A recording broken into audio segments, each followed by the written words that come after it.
Quel Premier ministre veulent les Français, mesdames et messieurs? Vous avez une petite idée par exemple, vous allez dire, compte tenu du résultat du premier tour des législatives, vous allez peut-être dire Jordan Bardella. Eh oui, il va forcément arriver en tête de ce sondage IFOP. Ben non. Oui, non, enfin non, pas oui, c'est absolument vrai. Regardez ce sondage IFOP fiducial pour LCI, Le Figaro et Sud Radio. À la question: estimez-vous que ces personnalités-là, qui sont listées, feraient un bon Premier ministre? Eh bien, la réponse est oui à 48% pour Gabriel Attal. Donc c'est lui qui obtient le meilleur score de ce sondage. Vient ensuite Jordan Bardella. 45% des sondés estiment qu'il ferait un bon Premier ministre. À la troisième place, vous avez Raphaël Glucksmann. Oui à 39% pour une place à Matignon. 38% des sondés disent que Xavier Bertrand ferait un bon Premier ministre. Vous avez ensuite François Ruffin. Sixième place, Olivier Faure, 31%. Éric Ciotti, 28%. Jean-Luc Mélenchon, 20%. Il y a 20% des sondés qui estiment qu'il fera un bon Premier ministre, et même score pour Manuel Bompard.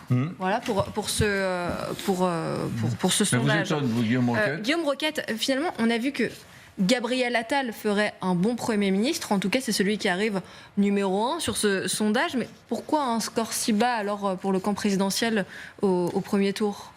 Ben oui, c'est vrai que ça apparaît contradictoire.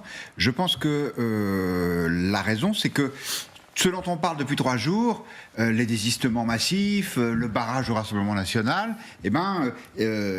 ça profite aussi à Gabriel Attal, puisque dans cette espèce de débandade généralisée du camp macroniste, il y en a un qui tient bon, c'est Attal, qui va au combat, qui fait tous les débats, et donc c'est celui qui incarne cette alternative au Rassemblement national, et d'ailleurs son discours est cohérent avec ça, puisque lui, il est favorable à une grande alliance, il est favorable à des désistements systématiques jusqu'à la France insoumise pour contrer le RN. Donc, de toute évidence, les Français ont intégré ça. C'est intéressant parce que on savait déjà que Gabriel Attal était populaire, mais je pense que dans cette crise politique majeure, il a vraiment cranté quelque chose pour l'avenir. Thierry Sausset, spécialiste en communication politique que vous connaissez bien, est avec nous. Bonsoir Thierry Sausset. Bonsoir. Merci d'être avec nous. C'est un peu paradoxal. Est-ce que les Français sont pas un peu schizophrènes? C'est-à-dire que on a mis en place des schémas de détestation d'Emmanuel Macron, qui vit dans sa tour d'ivoire, etc. Vous avez entendu le discours 20 fois.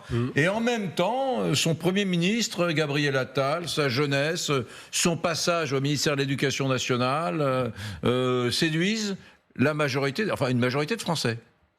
Écoutez, moi je vois 2 choses dans ce sondage passionnant. D'abord, le premier, regardez la première chose, les 3 premiers, il y a un effet de génération. C'est-à-dire, derrière ces élections et cette crise possible, il y a un formidable besoin de renouvellement, de faire monter de nouvelles générations. Gabriel Attal a largement pris son autonomie vis-à-vis du président de la République. Jordan Bardella est rentré de plein pied au premier rang de la vie politique française. Il faudra d'ailleurs que, par rapport à cet effet de génération, Madame Le Pen se méfie un peu. Et Raphaël Glucksmann, n'en parlons pas, Monsieur Mélenchon est dans les choux. Et puis, il y a un deuxième élément. Vous savez, les Français, vous les connaissez, vous en avez parlé sur votre antenne, ils sont paradoxaux. Quand on leur dit, bon, vous avez voté pour 2 grandes forces politiques opposées, c'est quoi votre sentiment? C'est dans le sondage passionnant de la Fondation Jean Jaurès. Leur premier sentiment, c'est la peur.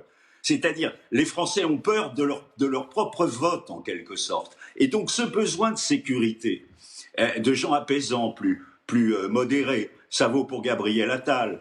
Ça vaudra probablement davantage pour Raphaël Glucksmann quand il se sera séparé du sparadrap LFI du capitaine Haddock. Ça vaut pour Xavier Bertrand aussi, qui fait quand même dans ce sondage un très bon score. Et donc, besoin de renouvellement manifesté dans cette élection et besoin de sécurité parce que les Français ont peur. Oui.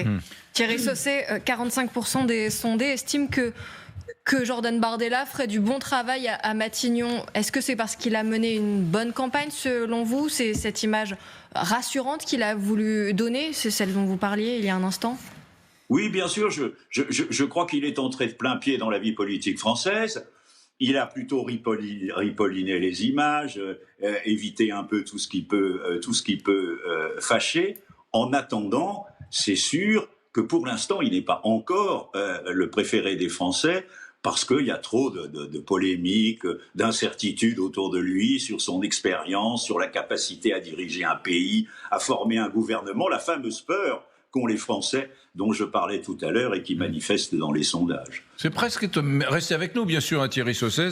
Et Carole Barjon, c'est presque étonnant de voir Raphaël Glucksmann dans ce trio de tête, parce que Glucksmann, une personnalité qui a compté pendant les européennes, mais enfin, il n'a pas l'aura, la présence médiatique, par exemple, des deux précédents, Gabriel Attal et Bardella. Non, et puis il n'est pas chef de parti. Enfin, en tout cas, Place Publique est plutôt un mouvement.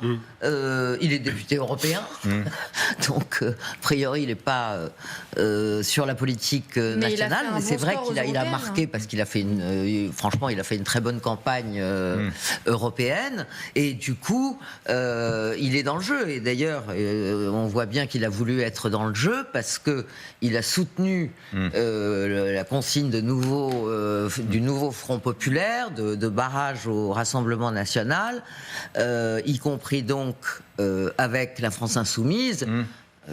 Contre laquelle il n'a cessé de se battre pendant toute la campagne.